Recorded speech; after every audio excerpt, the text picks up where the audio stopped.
Okay, so these are weekly commentaries that Swamiji wrote based on Master's teachings, comparing the Bible and the Bhagavad Gita.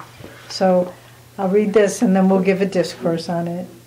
This is the secret of right action. Truth is one and eternal. Realize oneness with it in your deathless self within. The following commentary is based on the teachings of Paramhansa Yogananda. One of the most famous stories in the Gospels is that of Martha and Mary. Jesus, visiting the home of Martha, was teaching while her sister Mary sat at his feet, absorbing his divine love and wisdom. Martha, meanwhile, busied herself with serving her guests and was upset with Mary for not helping her. "Lord," she cried, "doesn't it matter to you that my sister has left me to do all this serving alone? Please ask her to help me." "Martha, Martha," Jesus answered, "thou art careful and troubled about many things, but one thing is needful, and Mary hath chosen that good part, which shall not be taken away from her."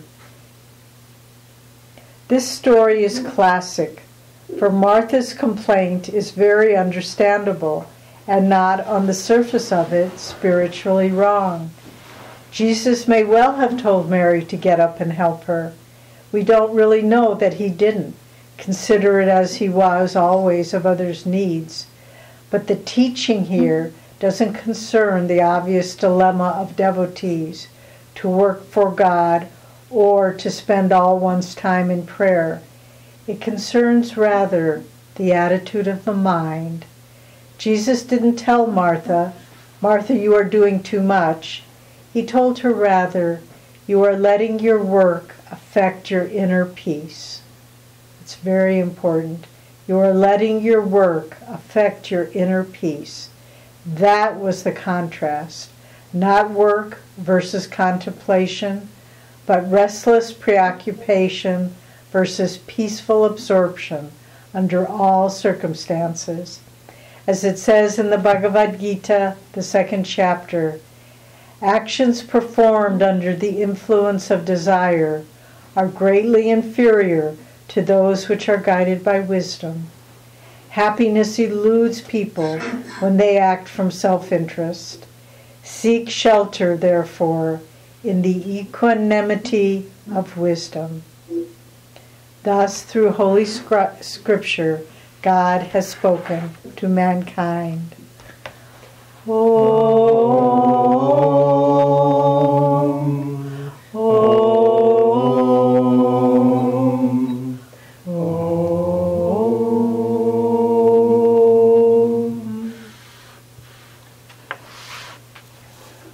And I will read a short prayer from Master.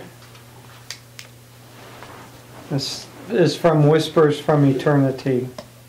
This is a prayer demand that Master wrote. Help me to win the battle of life. O King of Kings, train thou in me the camp of discipline, the noble qualities of calmness and self-control.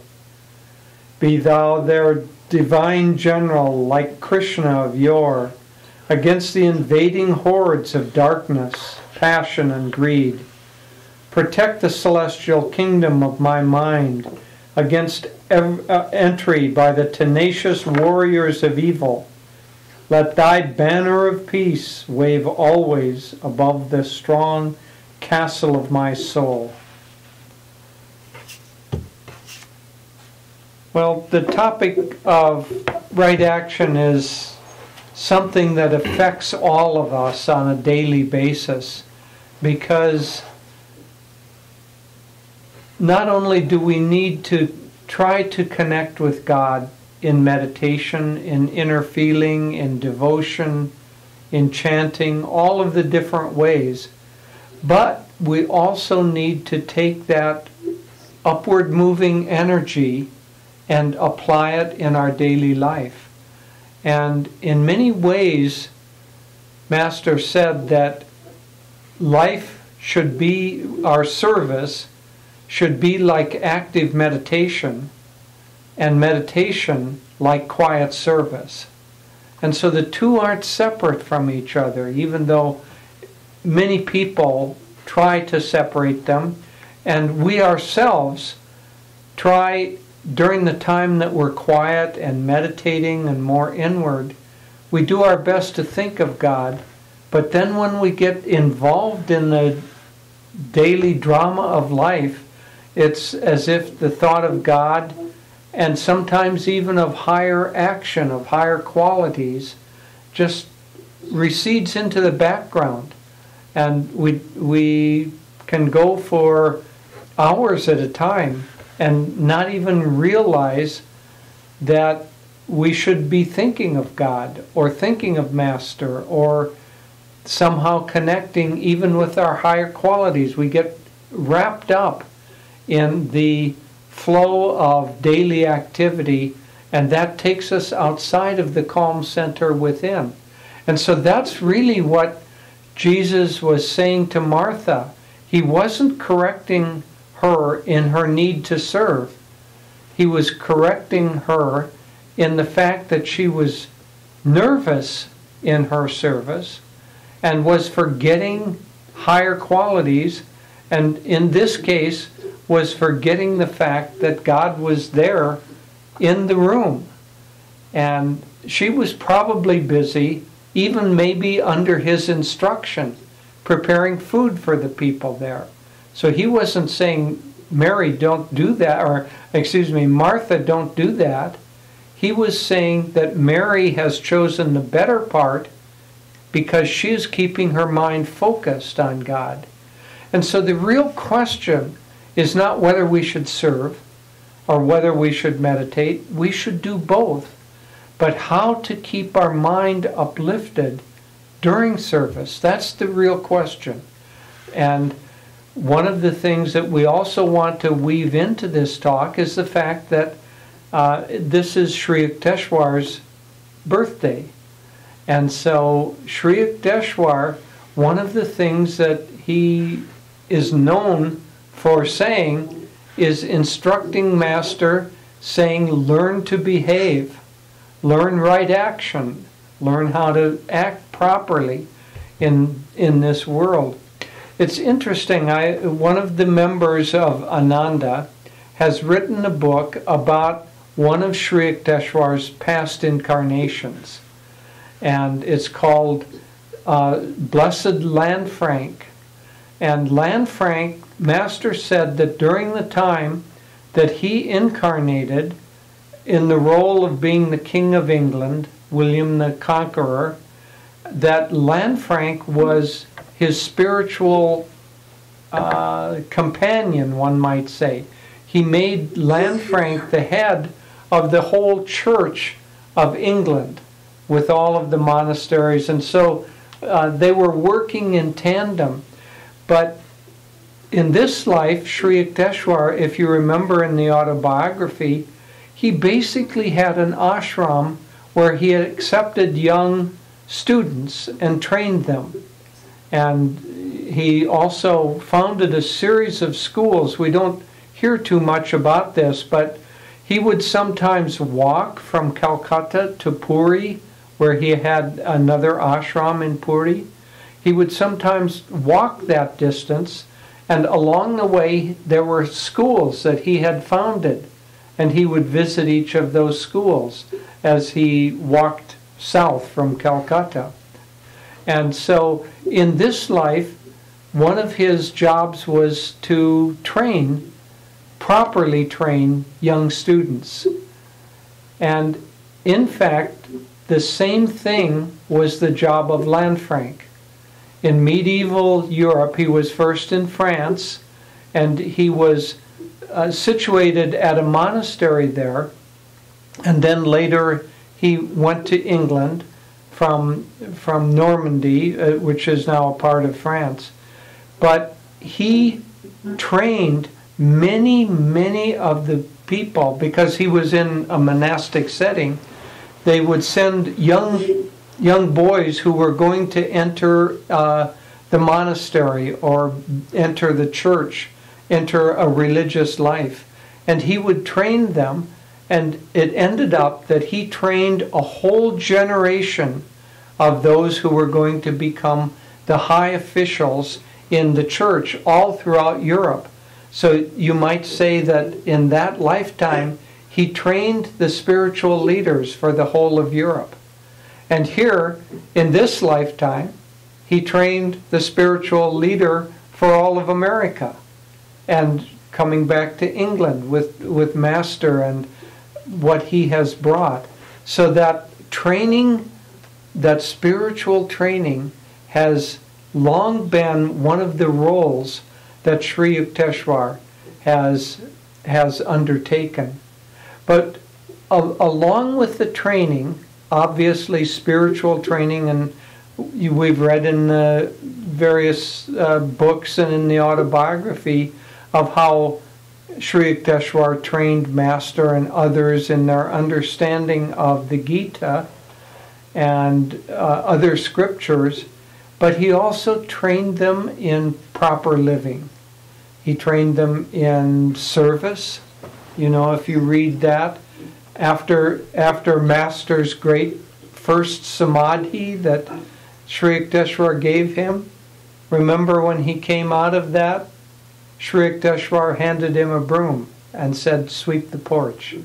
Isn't that a perfect balance between an inner and an outer service? And so he was working on that beautiful balance that we all need to achieve between our inner life and our outer life. Last week we were giving a seminar, and along with Devarshi, whom many of you know, and Devi and me, and somehow the subject came up of Patanjali and the yamas and niyamas. So that is usually taken as the definition of how to behave properly. And so the yamas are the ways that you must control your energy and not allow it to flow into things that are negative. And Patanjali lists 5. So he says non-violence, non-lying, non-stealing, non-sensuality, and non-greed. And then the niyamas means not control, means allow your energy to flow into cleanliness and devotion and self-study and so on. But what I was thinking about is Patanjali there only mentioned 5 things. But what it really is that he's saying is that learn to control your energy from doing anything that's harmful. Harmful to others, harmful to yourself. Because if we can control the energy that makes us act in such a way that we're harmful, then we will automatically be more in tune with God, because God is always filled with love, always benevolent, always kind. And so if we harm either ourselves or others, it's not that we have had a sin, it's rather that through ignorance we're acting in such a way that we retard our own forward movement, our own upward movement into spirit. And sometimes we think of sin. Someone sent me something very, very interesting today from Master. We sometimes think of sin as, oh, I don't want to do this. Oh, take it away from me, God. Take it away. Master said sin is not like dynamite that can be thrown away. It is something that the soul must work out within itself. So if you think of sin as just ignorance, you can't say, take my ignorance and throw it away. You have to say rather, Lord, help show me the wisdom to act in this particular sense. We're talking about the wisdom not to act in ways that are harmful. ways that are silly, ways that even we know that we shouldn't act in those ways. And so what Sri Yukteswar is trying to tell us, what Patanjali is trying to tell us, is let's learn to behave, let's learn to control our energies and direct them in a way that is not harmful to others. So don't do those things that harm yourself or others. But you can't just throw them away. You can't say, oh, I have a desire to make money and I don't care whether I cheat and lie and steal in order to get it. The important thing is that I get the money. You can't just take that and kind of throw it away. Oh, that's a silly thought. You have to work on where that arises in your consciousness and neutralize that to the point where, and this is also part of why we meditate, because all of us have understood and experienced the fact that when our consciousness is uplifted, it's easier to do the right things, isn't it? And when the consciousness is down, or we're tired, or we're upset, or the emotions have gotten engaged, or desire has gotten engaged, in any of those circumstances, it's harder to do the right thing, and it's easy to begin to justify the actions that aren't right, that we know aren't right, but that we, pretend for a little while are right because we aren't ready to control that energy yet. And so the great ones, Jesus was saying this to Martha in this passage, Sri Yukteswar, to Master Patanjali, to all the people who would read the Yoga Sutras.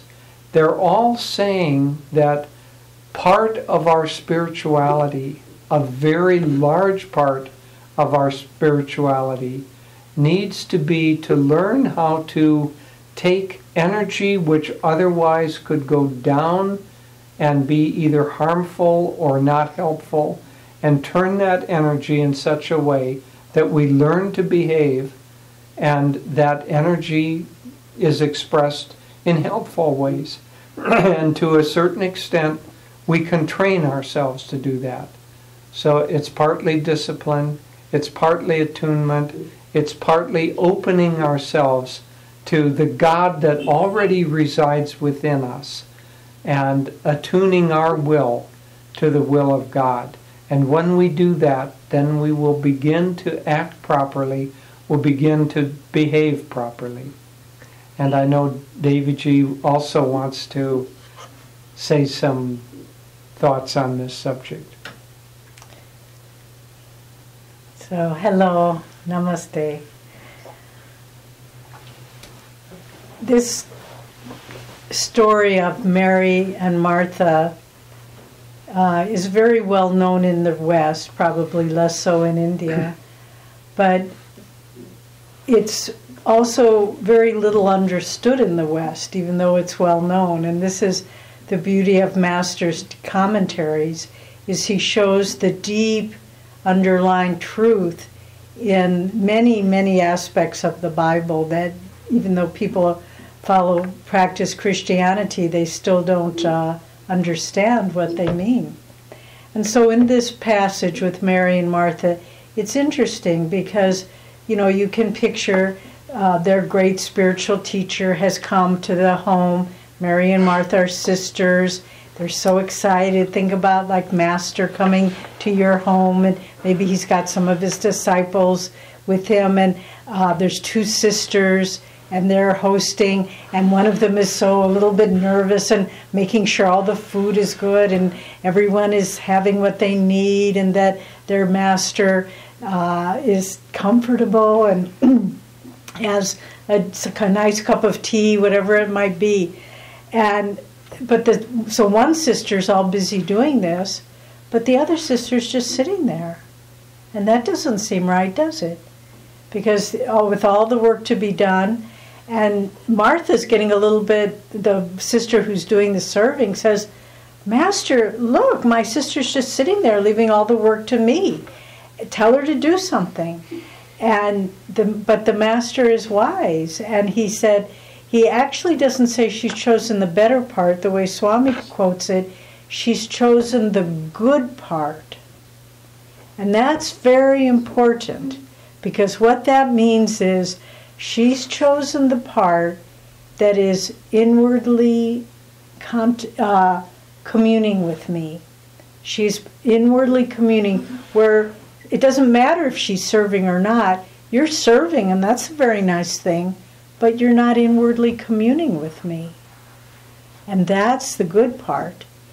And so what he's saying, doesn't matter what you do. You can be sitting, you can be busy, you can be, attending to your guests, but if you're not inwardly communing with me, you're missing the point. And I remember many, many years ago, it's like 40 years ago now, Jyotish and I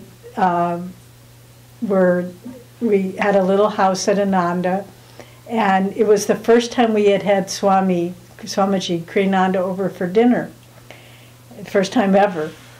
And I was very nervous because I wanted it to be just so nice. And Swami, there were a couple of people that came with Swami.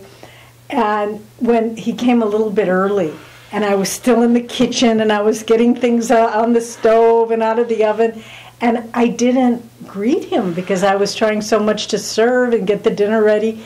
And Swami came over to me, and I was at the stove, and he just turned me around to face him, and he said, "Good evening, Devi. How are you? It's so nice to be here." And he was trying to show me, forget all this stuff. You'll get it done.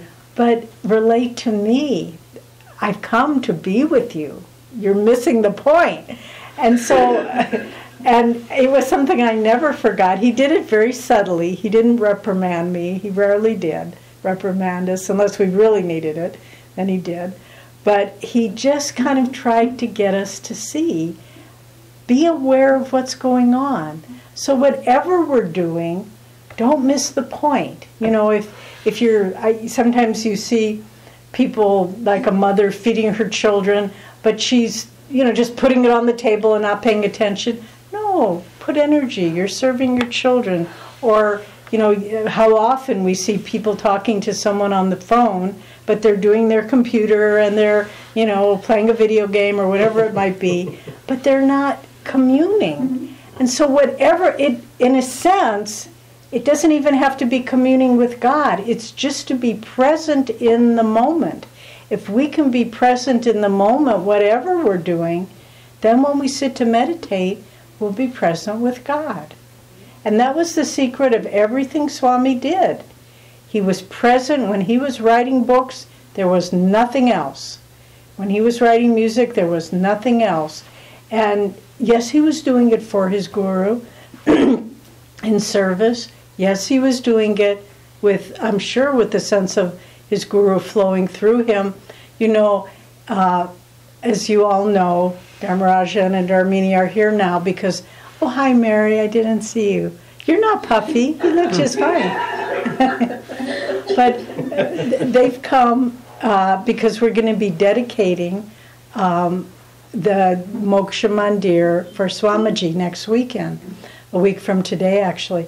And as part of that dedication, we've also been really making Swami, the apartment where he lived, making it very nice and beautiful. We've turned his little living room into a beautiful meditation room. And he had an office in his apartment, a little separate room. And he, over the years, the room became used for other things, and he just set up a little desk right by where he slept. And the room that was his office, it was used for other things. But we all remembered that was the room where he wrote The New Path and most of his books in that room. So we've reclaimed his office, and we have the desk that he used, just looking at out of the window and the computer screen and the little dictionary that he had on. So it's just as he had it. And then somebody said, didn't he have a picture of Master in the room? And then one of our women who lives here, Naidruva, she said, you know, Swami told me I don't need a picture of Master in my office because when I write, he's with me. So I don't need to look at an image. So I thought that was very interesting. But everything he did, there was that sense of being present. And his name, of course, Kriyananda, bliss through the practice of Kriya Yoga, that deep, deep, blessed technique, and bliss through action. So his life was such a perfect combination of the active contemplative. That's what the real meaning of the story of Mary and Martha is. That's the good part, is to always, no matter what you're doing, have that little part of your mind, or the whole of your mind, if you can, that's just contemplating God. God, you're typing through me on my computer. God, you're answering this business call. God, you're making a financial spreadsheet. God, you're, whatever you might be doing, you're reading your new script. You're teaching children, whatever it may be. But the beautiful thing is, and this is why Master, you know, Babaji commissioned Sri Yukteswar to write a comparative study of the Bible and the Gita when he met him at the Kumbh Mela. And why? Why was that important? Because the mission of our masters is to show that the truths that Jesus taught and Krishna taught and Buddha taught and all the great prophets and avatars, they're the same truth. And they're trying to illumine the path for all of us, how we can, here we're born in this world. I love that prayer of Master when he said, you brought us here against our will. You must free us. And we are here against our will, in a sense. Our desires, our karma has drawn us back into a human body. But I don't think anybody enjoys it all that much. I mean, you may enjoy it for a little while. Maybe you just got the new car or the better job, whatever it might be, and you enjoy it for a little while. But basically, as Master said, this sense of anguishing monotony comes about. And so our masters have come.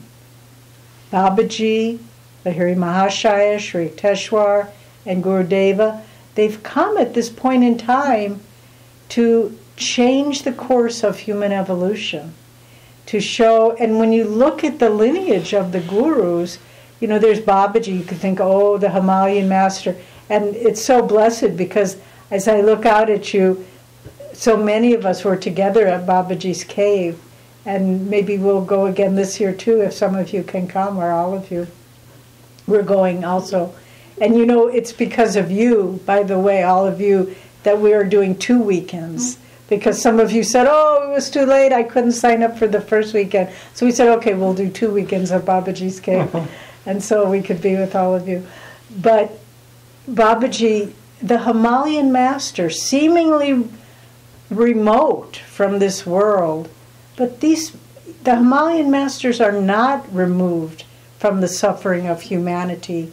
They may be totally anchored in God, but in that oneness with God, they understand the dire human condition, and they are always working to help humanity.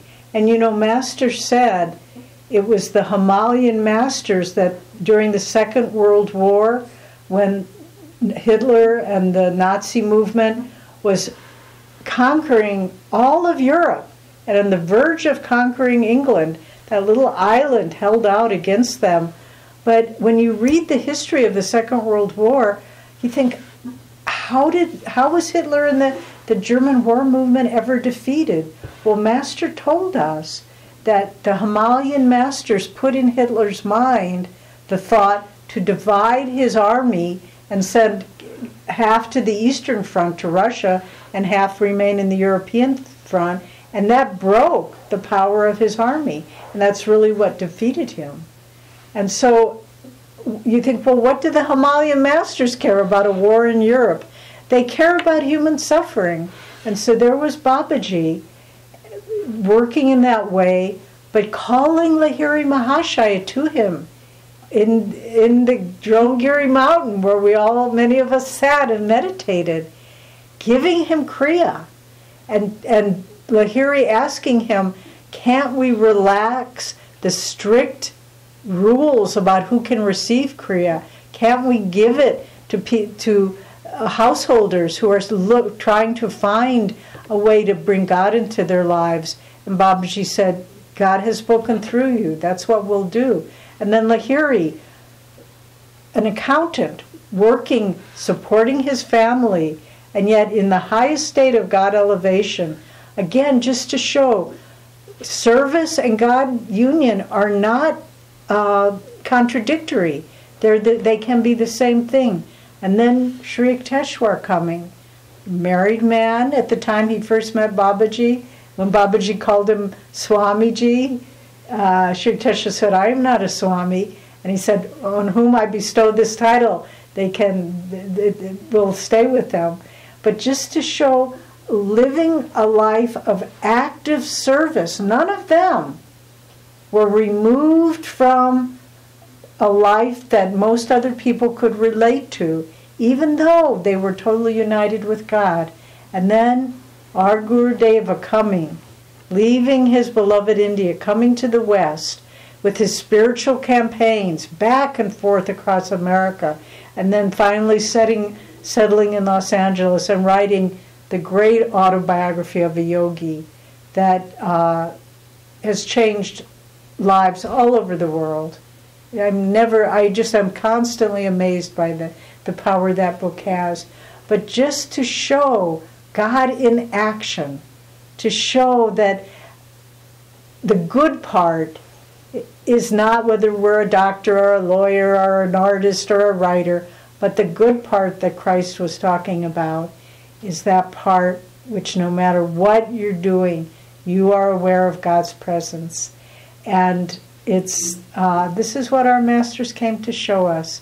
And it's new hope for our age. And we're the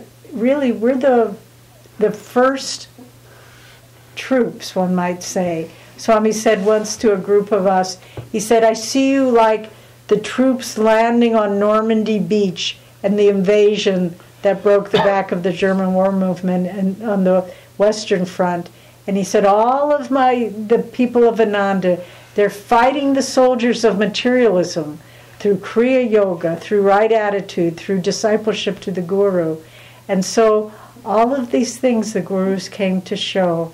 And the secret of right action, as is implied in this beautiful reading that Swami gave us, is when we think of God, whatever we do will be in attunement with Dharma, will be something that helps us to expiate our karma, not to create more karma. So we don't burn up our karma by simply sitting still and watching the world go by. We burn up our karma and move towards freedom by right action, by thinking of God in everything we do, and to serve God in everyone that we meet. And so these are the great teachings that our gurus have brought to us. And if we take them to heart, it can bring us to union with God. So God bless you.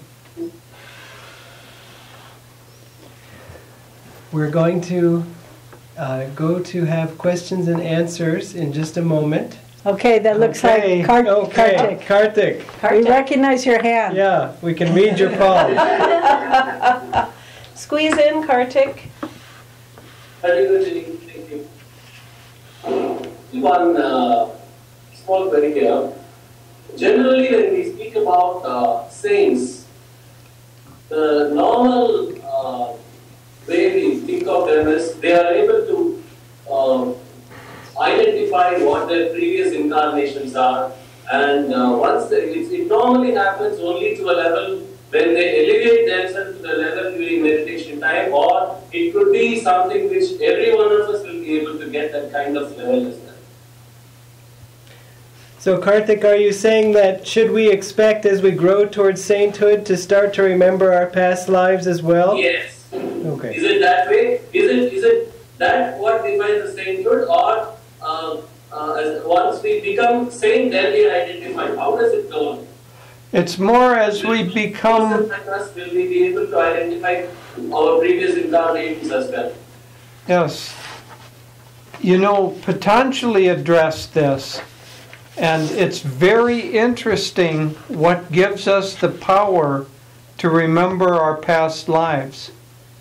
And so each of the niyamas and niyamas have powers associated with them. So the power of nonviolence, when you become perfected in it, it's that everything around you becomes nonviolent. So you don't have to use any violence. And non-stealing, that anything you need, jewels come to you. The power, the quality that gives you the power to remember your past lifetimes is non-greed, when you become perfected in non-greed. Well, see, greed is different from stealing. When you steal something, you take something that rightly belongs to somebody else. But in greed, you don't take something that belongs to somebody else. Rather, you have a right to that, but you take too much of it to yourself. Too much food, or too much money, or too much whatever it is. So the quality of greed is taking too much to yourself. Well, when you become perfect in not taking to yourself, then it releases you from the hold that this particular form of yourself has over your mind. And then you remember, oh, but I've been other selves too. I've been other incarnations. And so that memory of past incarnations, the clear memory, comes as we become freed from ego. But in the meantime, as our intuition develops, we may have certain feelings, but they're fuzzier. They aren't clear memories, but a certain feeling, oh, it just feels like I know this person. Or, oh, I feel like I've been here in Chennai before. It just feels so familiar to me. But it isn't clear, but there's a fuzzy recollection of the fact. But people who are completely locked in their egos, they don't have even that. They don't have an awakened intuition. Having said all of that, it isn't worth doing a lot of research or putting a lot of energy into knowing your past incarnations.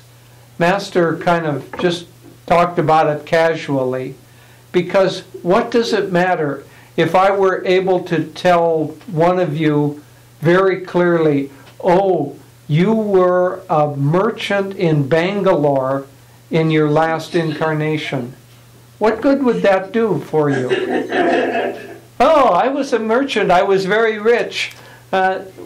So what does that really mean? You know, you can remember back to what you were like when you were 15 years old, but if you spend all your time thinking about what was I like when I was 15 years old, it wouldn't really advance you very much. But if it comes easily, oh yes, I had that memory, I remember that. But some people get all caught up in trying to find out or figure out who they were in the past lifetime. It's kind of fun, but it's not all that helpful spiritually. Much more important to recognize that certain patterns that we have came from the past, and work on those patterns. And it doesn't much matter whether you acquired that pattern in Bangalore or in Chennai or in Calcutta or in the 10th century or the 1500s or 200 years ago. You still have the pattern. You still have to work on that. He also wants to know what makes a saint. What makes a saint? The lack of ego. I would say that a saint no longer is thinking about himself as separate. He's only thinking about God and how to serve God. And so it's when the mind no longer becomes entrapped in thinking of the ego and what I might get. Again, greed comes in. A saint isn't thinking about what he gets, what he needs. He's just trying to serve and assumes that God will take care of him or not. Doesn't matter. Still, he's just trying to think of God and serve God. So I would say that a saint is someone who no longer has, I wouldn't say any active ego, because if you don't have any active ego, you're beyond a normal saint. You're a jivan mukta at that point. But a saint would be someone who has very, very little ego quality left. Thank you. Subhash. What does God plan, or what does God intend to do with a good atheist? Is an atheist? Could you He's a use good that? person. He probably even follows yamas and yamas without knowing that they're spiritual activities. But what does God have planned for him? What does God have planned for an atheist, did you say? Yeah, So what, in other words, he may live well and he may follow all the niyamas and all these things unknowingly, but what does God plan to do with an atheist? Well, we've talked about this before. Master talks about the spiral staircase of wakefulness. And every soul, remember someone said to Master once, "Will I ever leave the spiritual path?" And he said, "How could you? Everyone in the world is on the spiritual path."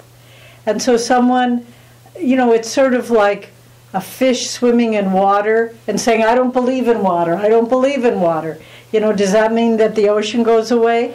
The ocean is still there, sustaining the fish, bringing it food, bringing it the environment that's appropriate for it. And so God waits. He just waits, and he lets the person, we have free will, and we just play it out lifetime after lifetime till we just begin to wake up and say, I played for lifetimes and lifetimes. I played in this world of materialism, and it was like water through my hands. I never could find what I was looking for. And then we begin to look in other ways. And it says when the devotee is first asking, or when I shouldn't say devotee, when a soul first begins searching, then God gives them books where they can read higher teachings about truth and meaning. And then when that still isn't satisfying enough, then God sends them a teacher and somebody who can work with them individually. But then when the soul still wants more, God sends them the guru. And then the work really begins, because the guru is more than a book, more than a teacher. The guru is our own higher self that works with us from within to reveal to us what we need to change within ourselves. We had a very beautiful conversation with a friend of ours quite recently. And in fact, it'll be coming up in an upcoming blog that we wrote, where she said, I denied God in my life. I had a great deal of suffering. And then I heard someone giving a talk about Kriya Yoga. And he said, Kriya Yoga will solve every problem in your life. And so this friend of ours said, so I began learning about meditation and Kriya Yoga, and I thought, well, Kriya Yoga will it'll make all my problems go away. So I meditated and I did Kriya. And she said, but years went by and my problems didn't go away. Then finally, she said, I took a seclusion and I had this deep insight that Kriya could not do the work for me. I had to do the work of personal transformation, but Kriya could bring me to a point of stillness where I saw what I needed to do to overcome my problems. It was a very interesting insight I found, and very helpful, because so often people come to us and they say, well, I'm not happy, and this person did this, and this person did that, and, it's not my fault. And listening to my friend talk, I thought the most important question to ask someone is, what is your part? If you're having problems in your life, what is your part that you can do to change them? And so with atheists, God is saying, I will wait. I will let you play in this garden of the world. Stub your toe on the trimmings around the bushes. Prick your fingers on the thorns of the roses, until finally you realize, how can I possibly think that this world can exist without a higher power? But God won't force that on anybody. Remember, it said the only thing God wants from us is our love, and it has to be freely given. So it's just the cycle of time, and little by little we all waking up. Like in Italy, they have these big fields of sunflowers. In Italian, they're called girisole. That means turn to the sun. And you watch them throughout the day, and they just turn in the direction of the sun. It's very beautiful. So in the morning, they're all facing east. In the evening, they're all facing west. And that's what the devotee should be like, just always turning to the sun. And for the atheist, they'll wake up. They'll wise up. It just takes... And we've all been there. One time I was looking at a friend of mine who had just made a really bad decision in his life, and it had hurt some people, and I was upset with him, and I was angry inside. I didn't say anything, but I was thinking, why did he do that? Why did he hurt those people? And then this thought came into my mind, because he doesn't know any better. If you know better, that means that you made that same mistake sometime in the past, and now you know not to do that this time. And so it is with atheists. We've all been there. We all tried to find a life without God, and thank God it didn't work. So many times atheists aren't really turning away from God. They're turning away from some concept that they can't accept. And so they may be closer to God than somebody who thinks of themselves as a devotee. Who would you rather have as a friend? Somebody who says God doesn't exist, but who follows all of the yamas and the niyamas? Or somebody who says, oh, I'm such a devotee of God, let's not follow any of the yamas and niyamas in our daily life. I'd much rather have the person who acts correctly and says God doesn't exist, because God watches the heart and watches the actions. Then at the right time, that person who's already acting in alignment has already aligned their will with God, even though they don't realize it. When the right time comes, they can make progress very quickly. Master had a devotee who came to him when she was in her 80s, and he said in the 4 years after she met him and before she died, she found God in those 4 years. She was an atheist when she came to Master. Or thought she was. Yes. Arvind? Why does an entity blame God when he is actually the creator of the situation? Why does who play God? No, blame. Why does anybody blame God when he is actually the creator of the situation? Why do people blame God when they create their own problems? What did he say, Prasanna? Is that right? Yeah, exactly. Okay, yeah, so why do people blame God when they themselves have created the problem? Probably because they can't blame their neighbor or their wife or their husband. No, because of ignorance or because of their ego? Yeah, it's always ego. Always ego that blames somebody else for something that we should we should take our own responsibility for. On the other hand, as you go to the next level of depth, you have to say that, like Master blamed God. You created me, God, against my will. Now you get me out of this mess that you've created. And so it is God in the form of that person blaming God for their mistakes. But that's a deeper level that is kind of splitting hairs.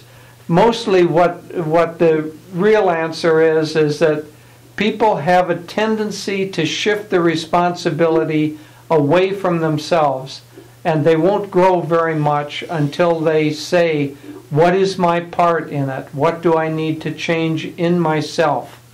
And in any situation, religious, social, cultural, we have to begin by saying the change has to start with me.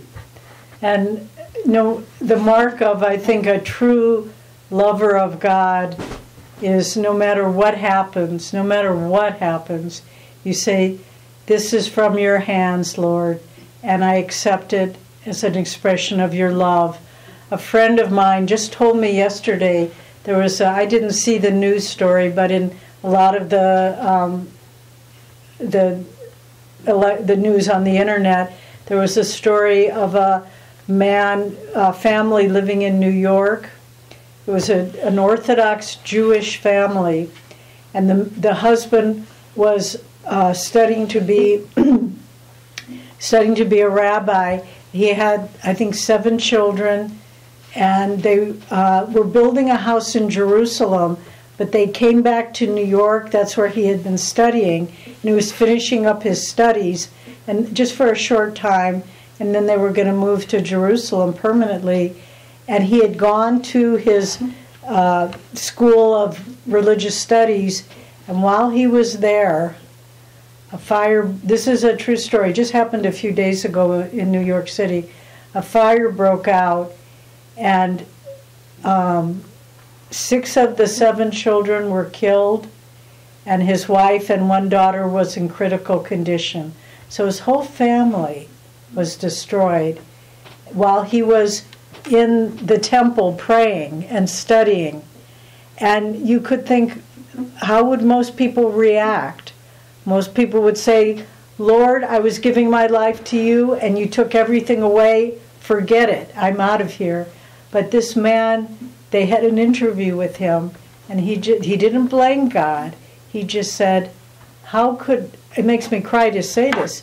He said, how could anything like this come from any other source but from God? Something of this magnitude, this has to come from God. And as such, I accept it, and I am at peace. It was a tremendous example for others. And so when something little goes wrong, we think, somebody banged my car. God, why did you let this happen?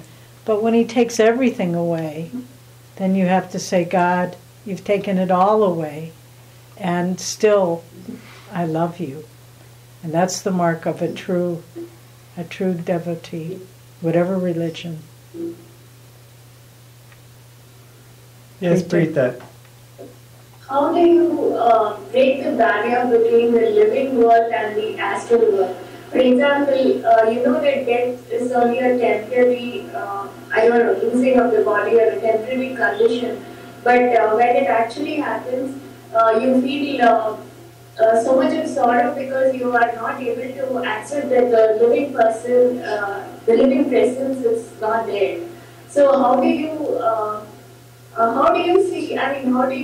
get over this? How do you break the barrier between the living world and the astral world, and you know more what you actually know? How do you break this barrier?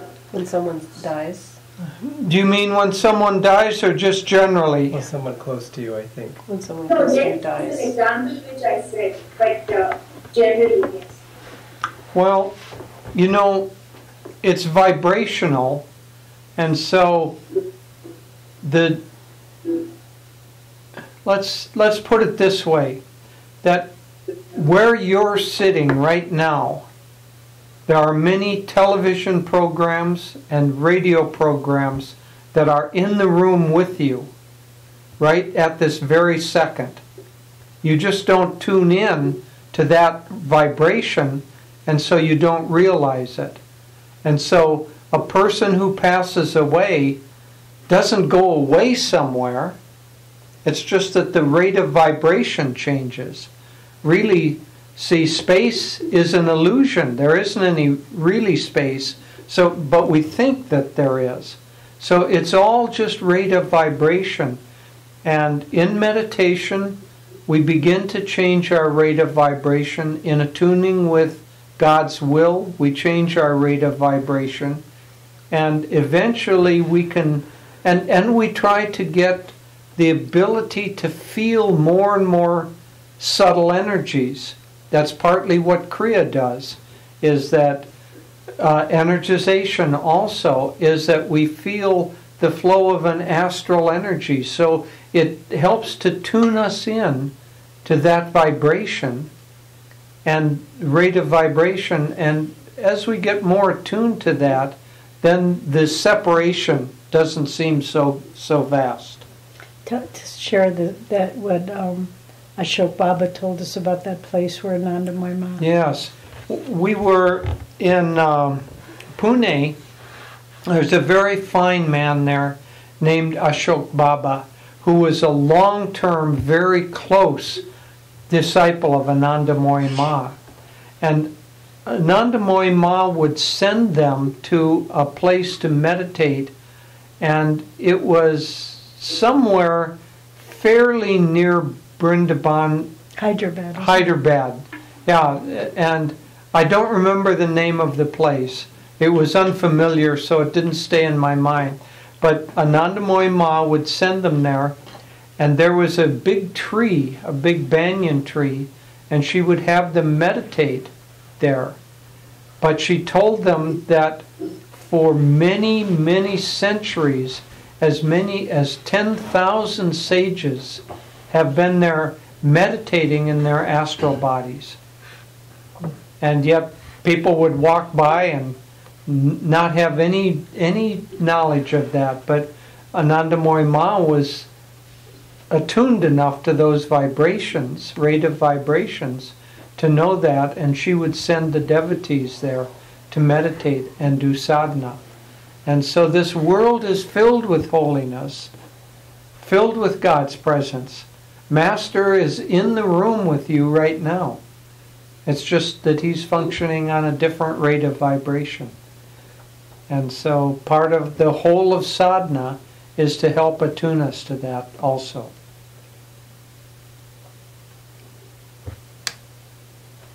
Present.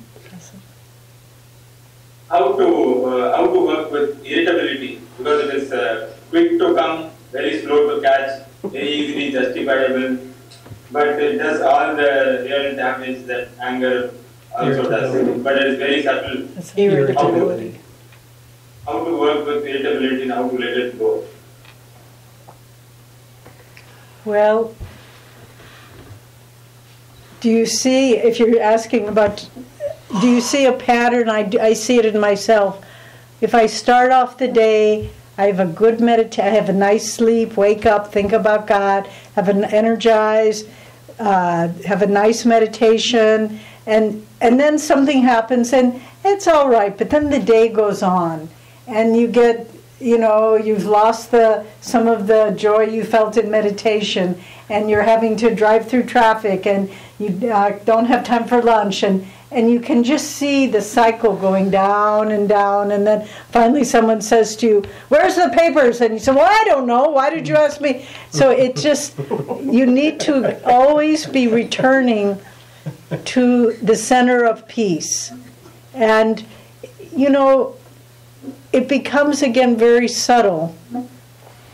You can feel the beginning of the reactive process. When you feel it just starting, before you've said anything, or before it's even coalesced into an emotion, you feel there's a reaction to the world around you. And that's when you have to catch it. and you just, before it even coalesces into a thought or a feeling, if you feel that reaction, you concentrate it either at the heart or the spiritual eye, think of Guru, and just, but the quicker you catch it, the less it manifests in a form. You know what I mean? The energy doesn't coalesce into a negative thought or a negative word or a negative feeling.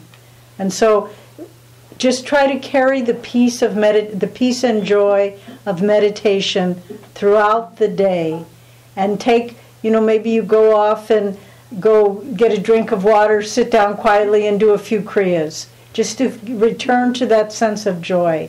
So just remember that our most precious possession is the joy and the peace that we feel in meditation. And we need to protect that at all costs. Don't let anything, the Master said, I think Master Shrikeshwar, don't let anything get the goat of your peace. Hold on to that peace at all costs. And if we build up that habit day by day, week by week, finally nothing can get you to react. There are a couple of things you can do on a practical level.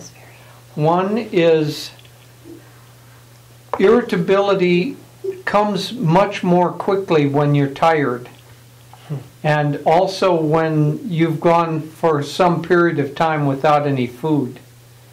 And so take a little food, take a little rest occasionally, so that your energy doesn't get too far down. Secondly, there are ways that you can train yourself to neutralize. As Devi was saying, there's a period of time between when something happens and when you react to it that you have control, so you don't have to have the reaction. But now let's assume that you didn't catch it soon enough, and now you do have the reaction. Before the reaction gets going, there are a couple of things you can do, and one of them is, like for centuries people have been said, count to 10 before you say something, or take a deep breath before you say. Both of those practices get you centered before you may mentally be reacting, but before you carry it into an action, you calm yourself.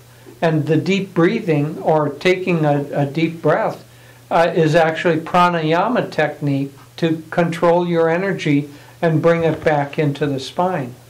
We had a friend who used to train policemen in San Francisco, and he told them in a tense situation, start to control your breath, because you can't control a situation until you can control your own self, and control your breath is a way to control your own self. So you can train yourself always before, as soon as you start reacting, to breathe deeply 3 times. And then the other thing that you can do is you can have a kind of a ritualized mantra, or affirmation, I should say. And so as soon as you start feeling upset, you can try to bring your energy to the spiritual eye and say, I am calm, I am peaceful, I am calm, I am peaceful. Even if you don't feel calm and peaceful, the attempt to do that will bring you back into your center. And one final thing, and then I think we should be wrapping up because it's getting late here. For most, I know this is certainly true for myself, we can be patient and calm and non-reactive with 98% of the people we know. But maybe there's that one person that whenever you're around that person, you just immediately have a reaction. Well, that's such a great opportunity, because if you just say, I know when I'm going to be in a room with this person, he or she is going to say that thing, and I'm going to react. I'm going to get irritable. And so just to kind of Haridas, from Bangalore, used to talk about pre-prayer. If you know you're going into a situation that's going to be difficult, pray before you go there. And so if you know you're going to be in a room with somebody or in a working situation or with a family member, and you know this person makes you irritable, anticipate this. Be proactive. And be very, so it's sort of like a horse. I've never really ridden a horse, but I've heard, I have ridden, but not well. But, a very wild horse that you're trying to tame, your hands have to be very sensitive to the reins and to the movement of the horse. When you are with people that make you react, be very sensitive to your own energy, more careful. And if you can overcome it with them, then everything else is easy. Okay, well, thank you, everybody. It's getting to be 11 o'clock at night, and so we're going to have to say goodbye. But before we do that, let's have a group photo. So you just stay there. Thank you for the beautiful gift and your beautiful cards. And we look forward to coming back. We return to India in September. And we hope that you'll watch the live streaming of the dedication.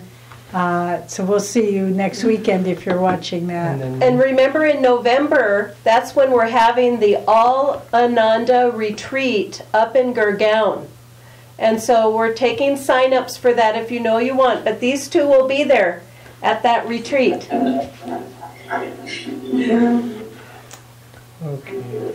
Okay. God bless you all. We miss you.